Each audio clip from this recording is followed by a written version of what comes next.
Hi everyone, welcome to my next video. This is one I was supposed to do ages ago, but again, because of my stuff getting stolen, I wasn't able to upload it as soon as I wanted to. This video is going to be a review about MOKOSH. MOKOSH is this awesome brand from Australia. It's still relatively new and small, and I'm always up for supporting small businesses. So when I got a chance to work with MOKOSH, I was really excited, especially because I've heard a lot of good things about their products as well, and I wanted to try them for myself. So this review, as are all my reviews, is 100% genuine. All opinions are my own. I wasn't paid to say anything. The only compensation I got was that I received the samples of the products for free. But after I try them and I form my own opinion, everything I share with you is exactly how I feel about the products. I'm not going to sugarcoat anything. So I received the MOKOSH products about a day before I actually left for Sri Lanka. So luckily enough, the products that I received were tiny little travel size bottles, so they were perfect for me to take with me on the trip. But the 10 days that I was over there, that's pretty much all I used. I just used MOKOSH all up, which helped me really see how the products work on my skin, especially when my skin was under stress from traveling and the weather over there in Sri Lanka. It was always either humid, so my skin was pretty much in the sun most days. Just in general, my skin was just in a crash course of just extreme weather,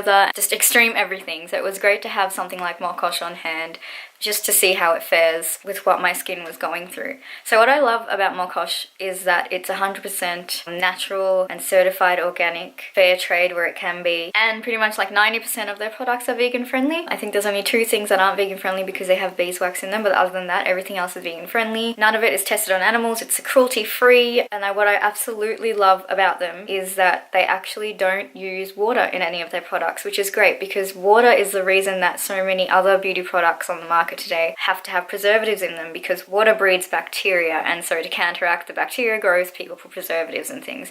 So what MOKOSH has done is pretty innovative. They've just gotten rid of the whole water part of it, made really concentrated batches of the products. So in turn, you only have to use a very little amount and it goes a long way. So then you actually save money. You're saving resources, you don't have to buy it as often, and with you not buying it as often, that means there's a lot less waste being produced. And yeah, obviously when something is more concentrated, it's actually more powerful and works a lot better on your skin. So you see the results a lot quicker than you would with more diluted skincare products. Also, just a heads up, I actually did record this review once before, but then after I had finished up some of the products and thrown away some of the bottles, I looked back on the footage and realized half of it could not even be used because half of my face was actually just cut off, so it was literally like this. And yeah, I'm still a bit of a filming noob, guys. I'm really sorry. So this is the second time I've recorded, so when I'm showing you the close-ups of the products, it's actually from my previous recording, so sorry if it confuses you because I'll be wearing 2 different things. I will try and make it go as smoothly as possible so that it's not irritating for you guys to watch. So the first product is the Raspberry and Pomegranate Beauty Serum, which is here. So this serum was, when I used it, was really lightweight. I only needed a couple of drops. I put it under my moisturizer, whether it was during the day or the night. I just put it on before I put my moisturizer on. It went on smoothly. It didn't leave like an oily film on top of my skin. It soaked in well. Overall, just looking at it from just my first-hand experience, my first thoughts on it when I first used it, is that it's just, yeah, it's beautiful, light and smooth, and it really hydrated my skin without being really heavy and making my skin really oily. It also has a lot of good stuff for the skin in it, a lot of really good oils. It's got camellia, baobab, I think that's how you say it, sorry if I say it wrong, hemp, borage, rosehip, sea buckthorn, and raspberry. So with all of those really good oils combined, you pretty much have everything to maintain good skin health in that mixture. So you've got the essential fatty acids, the antioxidants, the vitamins, the nutrients, just everything in there. The fact that it has raspberry and pomegranate, I really like, because even firsthand when I saw that it had those 2 ingredients, I thought, well, that's great because they're both high in vitamin C. Vitamin C is something my skin really needs, and most people with discoloration will probably appreciate having, because it just evens out the skin tone and makes it a lot brighter and gets rid of any dark spots. Yeah, and so that's what I really love about that serum in particular. And especially when I was in Sri Lanka and being out in the sun all the time and getting sunburnt, giving my skin time to repair and rejuvenate with a serum like that at night was a lifesaver. So the next product was the Facial Cleanser Exfoliator and Mask. Yes. You can see inside. There it is.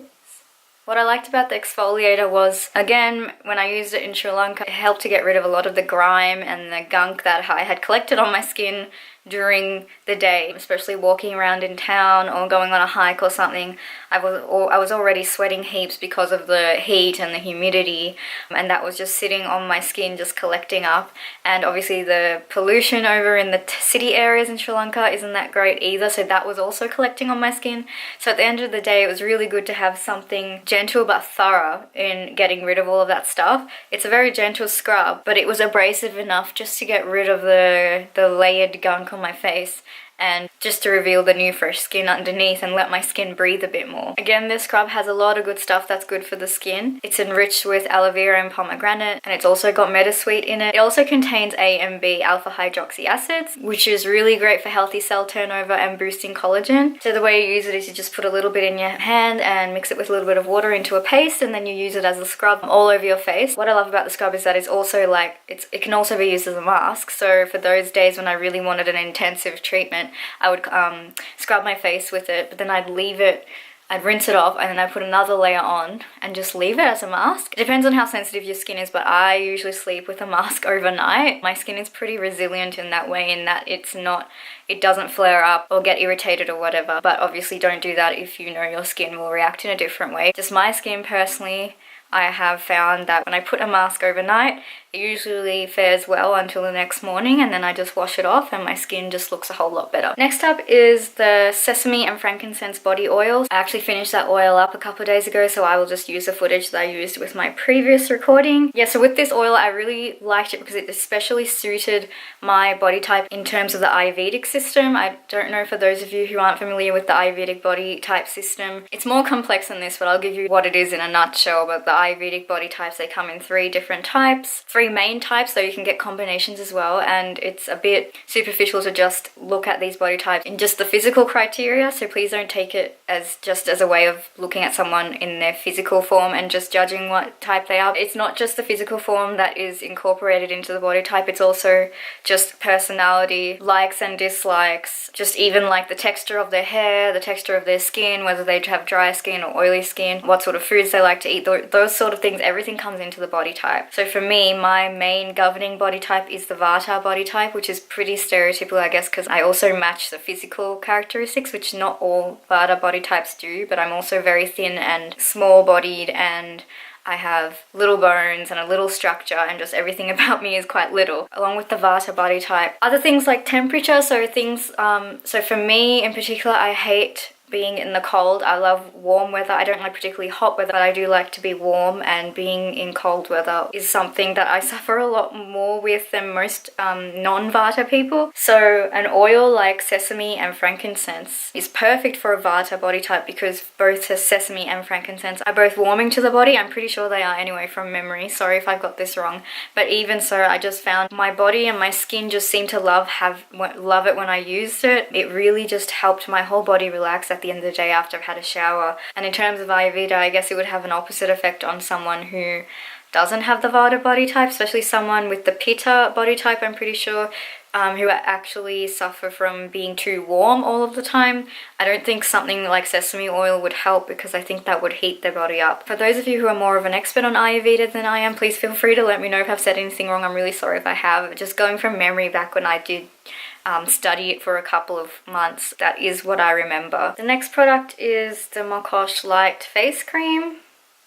As it's described, it's a lighter version of their rich face cream. So I use it during the day after I put my raspberry and pomegranate serum on. I put the moisturizer on top. It did what it said it would do. It was quite light on my face. It didn't make it look oily and clogged up. It made it smell really nice as well, because the main bulk of the cream is made out of shea butter, and I love the smell of shea butter. It just smells like an amazing vanilla-y, chocolatey, beautiful thing. Yeah, and I really had no complaints about it. It just worked really well for what it was supposed to be used for, which is pretty much like a day cream. On the website it says that it's made with unrefined shea butter, blended with a range of precious oils, including baobab, sea buckthorn, elderberry, chia, coconut, and camellia. So it's got a whole bunch of antioxidants, which help neutralize free radicals and protect collagen, as well as essential fatty acids, vitamins, minerals, and other phytonutrients. So all in all, it's just a great protective cream, great nourishing cream, and it's lightweight, so perfect for the day. Next up is the MOKOSH Rich Face Cream. So this is the one that I used at night. I put it on top of the raspberry and pomegranate serum. As the name suggests, it was a lot richer than the light day cream. It was a bit thicker. It did make my skin look a little bit oilier, but that was fine because it was during the night, and I actually do prefer to have something heavier when I go to sleep. But yeah, it was perfect. It was rich, but it wasn't heavy in a sense that I felt like it was just sort of sitting there in a fatty layer. Like, that's definitely not what it was like. It still absorbed well, but it did leave a bit of a shine on my face. I would say for most people who want a really nourishing night cream, or for people with mature skin who want something a little bit richer to help with the dryness, this is a perfect cream. On the website it says it's again made with unrefined shea butter, and then it's blended with rosehip, pomegranate, neem, hemp, and prickly pear, all of which are great for regenerating the skin, building up the skin, helping with cell damage, and just providing like pretty much a shot of goodness for the skin. So for me, I found it perfect just to help regenerate my skin after a long day outside, whether it's hiking or sightseeing or whatever. It was just great to just give my skin a chance to repair again and regenerate and replace any of the nutrients and vitamins and minerals that were lost. So next up is the Pure Hydrosol Toner. Again, I finished that up pretty quickly, sorry guys, so I'll put in some footage from my previous recording. I really love this toner because it was very gentle and it just softened my skin up after I'd finished cleansing, because obviously scrubbing with the exfoliating cleanser, you know, is a bit of a brisk, aggressive sort of thing for the skin to deal with, in a good way. Like, I mean, exfoliating is always going to be a bit abrasive, even though this has many benefits. Afterwards, your skin is tingling a bit. It helps to use a gentle toner to just sort of calm the skin down a bit, soften it up a bit, and replace the acid mantle of the skin. I talk about this quite a lot in a lot of my other beauty videos, and just how important it is to make sure that when you're cleansing your face, no matter how natural and gentle your cleanser is, it is still going to take at least a little bit of the acid away from your skin. That's going to create an imbalance in the mantle of your skin. There's a certain pH level that your skin has to maintain to ensure that there's, you know, breakouts and things don't happen, and it just doesn't stress out. That's why it's always beneficial to use a toner right after you cleanse, and I found that this hydrosol toner was perfect for that. On the website it says it's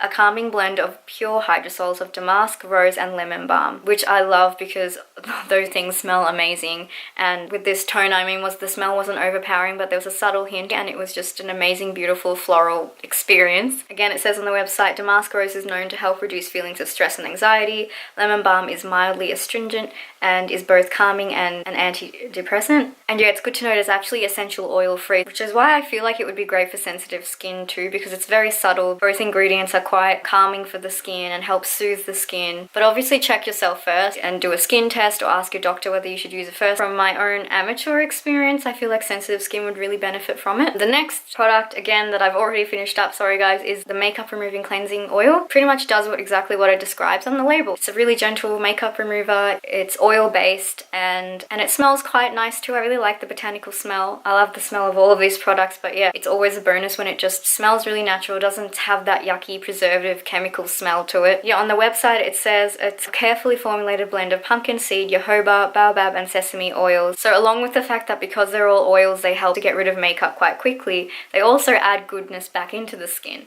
So things like high beta carotene, which is pro-vitamin A, as well as vitamin E and omega-6 fatty acids, linoleic, I think I'm saying that right, sorry guys if that's wrong, linoleic acid. Yeah, they all just provide a lot of healing benefits for the skin. And it's also known to normalize sebum and reduce pore size in oily and acne prone skin, which is perfect, especially for people who wear makeup a lot of the time. Makeup does tend to clog up the pores quite a bit, so removing it with something like this would help counteract any issues that you get around makeup use. So for my makeup removal, I just pretty much put a little bit on a cotton pad and use it to wipe all of it off. I like that you can also use the cleansing oil just as a cleanser by itself as well if you prefer. It says here on the website, for oil cleansing, gently massage a generous amount over the face for a few minutes, then remove by pressing a warm water rinsed flannel onto the skin. And then you could also follow up with that facial exfoliating scrub as well if you wanted to, or you can just blot any excess water off and then use the hydrosol toner. Either way, I just really like the fact that most of these products you can use for more than just one thing. So again,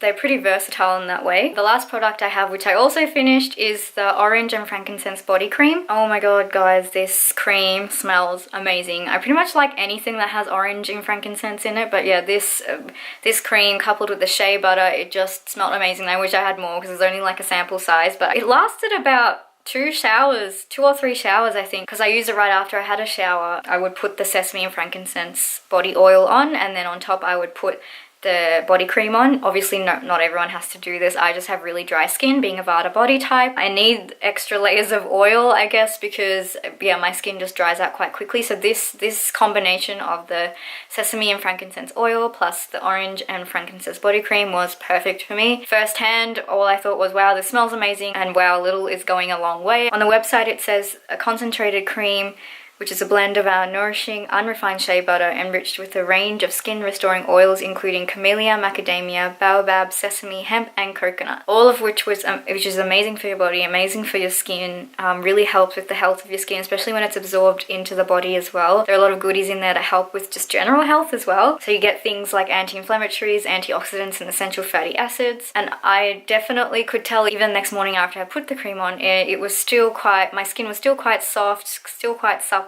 I could tell that it just formed a very good protective barrier on my skin, and it wasn't letting it dry out as quickly as it normally would if I hadn't used the cream. So yeah, in that way it was perfect. All in all, in general, MOKOSH is amazing. It's really high quality, it's natural, it's certified organic, fair trade where possible, it's cruelty free, so no animals have been harmed in laboratories to have these things tested on them for no reason whatsoever. There's no water, no preservatives. A little bit goes a long way. You save money, you save the environment, you reduce waste. Pretty much a win-win situation for everyone. So definitely check MOKOSH out. I 100% love the vegan products that I reviewed. If you have any more questions about the things that I've used and want to know more about my experience, feel free to email me or contact me through Instagram or whatever. I hope you enjoyed this review. If you have any comments, leave them below. If you like this video, give me a thumbs up, and if you want to see more videos, please subscribe. And I promise I will be more regular in posting now that I've got all my stuff replaced, well, most of my stuff replaced now. If you don't know what I'm talking about, have a look at my previous video about what I learned when I was traveling, because I learned a big lesson about material things. But yeah, that's why I've been a bit slow with getting videos up. So thank you guys for being so patient with me, and I'll see you next week, hopefully with a new video. Bye!